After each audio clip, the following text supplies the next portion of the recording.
네, 이번 시간에는 에너지의 이용과 신재생 에너지에 대해서 살펴보도록 하겠습니다.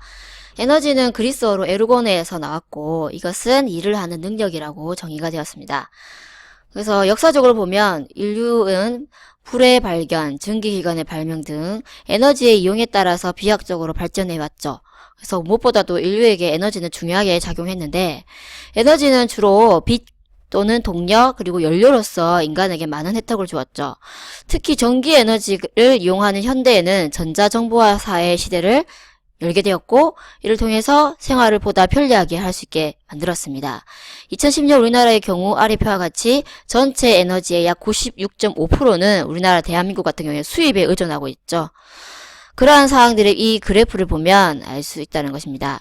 보면 우리나라는 지금 현재 에너지 수입 의존도가 96.5%로 많은 가운데 공급 에너지의 1차 에너지가 100이라면 그 중에서 실제로 최종적으로 이용되는 양은 100 중에 73.8%고 이것을 공급하는 과정에서 손실되는 에너지가 26.2%라는 얘기입니다. 많은 에너지가 다른 용도로 사용되면서 에너지 전환에 의해서 손실된다는 얘기죠.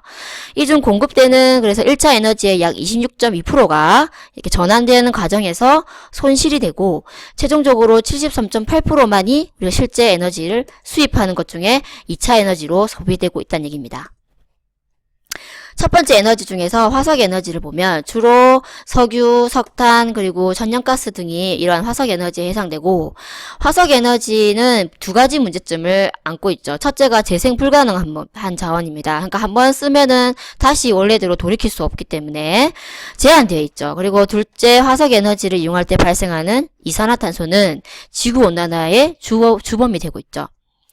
석탄은 무연탄, 역철탄, 갈탄으로 분류되는 유기질의 고체로 석유와 마찬가지로 탄화수소계.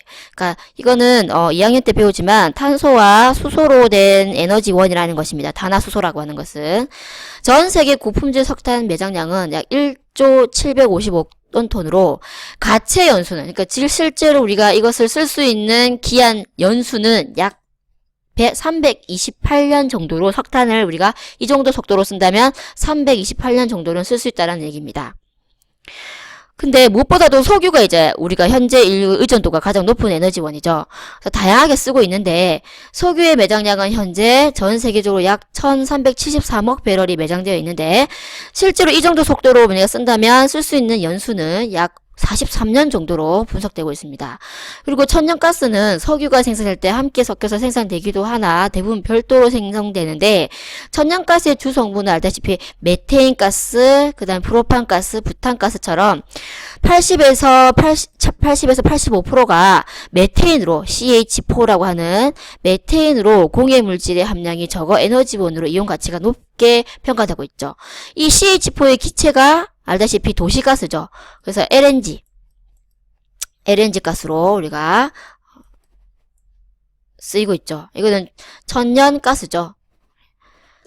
그 다음에 천연가스는 기체 상태이기 때문에 많은 양을 저장하기 어렵고 라인을 통해서만 수송되기 때문에 쓰기가 힘들다는 것입니다. 그래서 천연가스는 가체 연수가 지금 약 66.4년 정도로 그래도 석유보다는 길죠.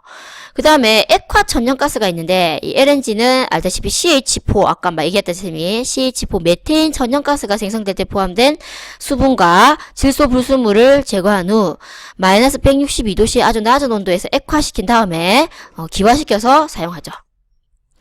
그 다음에 원자력 에너지가 나오는 원자력 에너지는 방사성 물질의 원자핵이 분열을 하죠. 불안정하기 때문에 우라늄과 같은 이 질량수가 좀 많은 이러한 원소들은 불안정하기 때문에 붕괴가 됩니다. 붕괴가 되면서 결손된 질량만큼 유명한 식이 있죠. 에너지는 질량된 결손만큼 빛의 에너지에 더 제곱으로 곱해서 에너지를 방출이 되죠.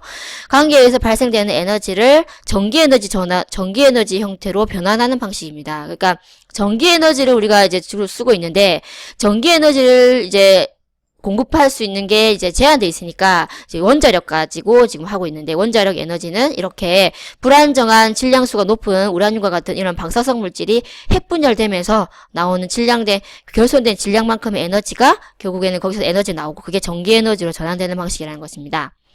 원자력 발전에 가장 많이 이용되는 방사성 물질, 아까 쌤 얘기했다시피 우라늄 U죠. 1kg의 우라늄은 1%가 핵분열하면 석탄 약 25톤의 에너지에 해당되는 많은 양의 에너지를 방출하기 때문에 어마어마한 에너지원이 될 수 있죠. 하지만 그만큼 위험하다는 것이죠. 그래서 원자력 발전 방식은 중요하게 다루어져야 되는데 그게 중수로 방식과 경수로 방식이 있습니다. 중수로 방식은 똑같이 물로 되지만 얘는 감속제와 냉각제로 그 다음에 중수를 사용하고, 중수라고 하는 것은 원래는 물이라고 하는 것은 H, 수소 H2, 질량수 1인, 얘가 보통의 물인데 중수라고 하는 것은 질량수 2짜리를 얘기하는 거예요. 그래서 우리가 W로 얘기해서 D로 표시하죠. 정상적인 수소는 그냥 H예요. 근데 얘가 질량수가 2가 되면 W 중수소라 해서 WD로 표시하고 D2O라고 표시합니다. 그러니까 이러한 보통의 물이 아니고 중수소로 된 물로 하는 것을 우리가 냉각제로 사용하는 것을 중수로 방식이라 하고, 경수로 방식은 보통의 물을, 그냥 H2O 물을 사용하는 방식입니다. 이게 중요한 게 아니니까 그냥 넘어갈게요. 원자력 발전의 원리는 물을 300도씨 높은 온도에서 끓지 않도록 높은 압을 가하고, 원래는 1기압에서 물을 100도씨에 끓죠. 그래서 물을 아주 높은 온도에서 끓지 않도록 압을 가하고, 가압된 고온의 물이 열교환기에서 수증기를 만들어서 터빈을 돌려 발전하는 방식이에요. 그러니까 1기압이라고 낮은 압에서는 100도씨에서 끓는데 그보다 더 높은 온도 300도씨에서 끓게 하기 위해서 압을 가한다는 얘기입니다. 그러면 고온의 이 수증기가 나오면서 어마어마한 에너지를 가지겠죠. 그러면 그것이 터빈을 돌려서 전기를 얻는 방식이라는 것입니다. 현재 세계적으로 가장 많이 이용되는 원자료는 이러한 가압 경수로 방식이라는 것입니다. 압을 가하고 냉각제로 보통의 물을 사용하는 방식이라는 얘기죠. 방사성 원소의 핵분열은 이렇게 방사성 폐기물을 처리해야 하는 문제점이 있죠. 근데 얘는 고준위 폐기물과 나눠지죠. 이렇게 방사성 폐기물은 고준위의 핵 폐기물과 안전복, 장갑, 도구, 그것을 이용하는 그것을 근무하는 사람들이 착용했던 안전복, 장갑, 도구 등의 같이 이용된 저준위 폐기물로 나뉠 수가 있는 거예요. 방사성 폐기물에 나오는 핵 폐기물은 고준위와 저준위. 근데 방사성 폐기물은 강한 방사선을 방출하기 때문에, 그리고 방광기가 약 71만 년으로 매우 길죠. 그래서 아주 그 처리를 안전하게 해야 되는데, 그러한 방법으로 그림과 같이 폐기물을 시멘트 등으로 고형화하고 그것을 드럼통에 넣고, 그리고 안전한 지하에 여러 겹으로 격리시키는 방법으로 처리하고 있습니다. 원자력 발전은 방사성 폐기물의 처리 장소의 선정과 그 기간으로 인해서 사회적 문제를 일으키고 하죠. 그러니까 그렇게 첩첩첩 지하에 묻혀도, 그리고 그렇게 안전하게 장치를 해도 방사성 물질에 나오는 그 방사성은 100% 차단을 못하기 때문에 그것을 처리하는 지역을 지정하는 것은 많은 문제를 일으키고 있죠. 그 다음에 전기에너지는 2차 에너지죠. 원래는 석유, 석탄, 원자력, 수력 이것들로부터 1차 에너지를 가공해서 변환시킨 2차 에너지에 해당되는 거, 전기에너지가. 우리나라는 전체 전기 사용량이 점점 증가하고 있죠. 그것이 문제죠. 점점 2009년으로 가서 이 표에도 알다시피 최대 수요 전기 에너지가 지금 점점 쓰고 있는 양이 증가하고 있다는 것입니다. 왜냐하면 점점 쓰고 있는 전기 제품이 점점 많아지고 있죠. 전기 에너지를 사용하기 편리하지만 대규모 용량의 전기를 저장하는 방법이 아직 개발되지 않기 때문에 전기를 저장하여 사용하기가 어렵습니다. 그래서 고가의 에너지죠. 에너지 개발이 이제 이러한 전기 에너지를 이제 궁극적으로 얻고자 하는 건데, 알다시피 주요 전기 에너지를 얻을 수 있는 1차 에너지 원인, 석탄, 석유, 천연가스, 원자력 이런 것들은 재생 불가능한 에너지로 양이 제한되어 있습니다. 따라서 언젠가는 고갈되죠. 따라서 이것을 해결할 수 있는 방법이 바로 재생 불가능한 이러한 것들로 벗어나서 재생 가능하고, 그리고 환경 오염을 덜 일으키는 제2의 대체 에너지를 개발해야 된다는 것이 인류가 가진 큰 문제점이죠. 그래서 결국에는 신재생 에너지 개발은 시급한 과제이고, 한 가지 덧붙여 얘기하자면 블랙아웃 현상이 뭔지는 여러분이 교과서를 찾아보고 쌤한테 대답을 해봅시다. 수업 시간에. 자, 신재생 에너지에 대해서 간략하게 설명하겠습니다. 신재생 에너지는 아까 쌤 얘기했다시피 궁극적으로 우리가 사용하기 편한 전기 에너지를 얻기 위해서 이때까지는 석유, 석탄, 원자력 에너지 이런 에너지를 사용했는데 에너지원들이 다 양이 제한되어 있고 환경 오염을 일으키기 때문에 재생 가능하고 그리고 환경오염을 덜 일으키는 그러한 대체 에너지를 개발해야 되는 것이 바로 신재생 에너지라는 얘기입니다. 그래서 이러한 것들은 다 앞에서 얘기했던 거죠. 그래서 넘어가도록 하겠습니다. 신재생 에너지의 정의가 여기 나와 있죠. 우리나라의 경우 이러한 신재생 에너지는 8개 분야를 지정했는데 그것이 태양열, 태양광 발전, 바이오매스, 풍력, 소수력, 지열, 해양에너지, 폐기물 에너지로 해서 총 8개 분야를 신재생 에너지로 지정해서 개발하고 있습니다. 신에너지로는 연료전지, 석탄화가스와 수소에너지 총 3개 분야로 지정해서 개발하고 있죠. 그래서 태양에너지는 거의 무한하게 사용할 수 있는 청정에너지고 그리고 실용화 단계가 있죠. 그래서 태양에너지를 이용하는 방법은 2가지가 있습니다. 태양열로 물을 데워 난방을 하고 그것을 온수로 사용하는 방법이고 태양광 반사를 이용해서 열을 추결한 다음 물과 열 교환해서 생긴 수증기로 아까 그 우라늄처럼 방사성 원자력처럼 고온의 수증기를 만들어서 그 터빈을 돌려 발전하는데 이것을 태양열 발전이라고 하죠. 그리고 태양열로 이제 바꾸는 방법은 다른 방법이 있는데 원자력에서 태양열로 바뀐 방법이고 반사경을 이용해서 하는 것은 넓은 땅이 필요하기 때문에 송전시설이 필요하다는 단점이 있습니다. 2번째 방법은 실리콘으로 만든 태양전지인데 태양전지판을 설치해야 되는데 이것은 이용이 가능하기 때문에 소규모 시설로도 전기를 얻을 수 있는 방법이에요.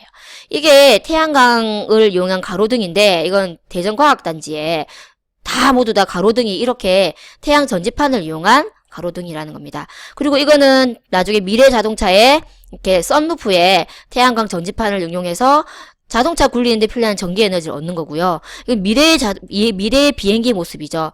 그 동력이 석유나 이런 것이 아니고 비행기에 태양의 에너지를 얻어가지고 미래의 태양전지 비행기의 모습이라는 것입니다. 풍력 에너지는 가장 먼저 실용화 단계에 도달한 대체 에너지죠. 그래서 마찬가지로 터빈의 날개를 바람에 가진 운동 에너지를 이용해서 돌리고 전기 에너지를 얻는 것입니다.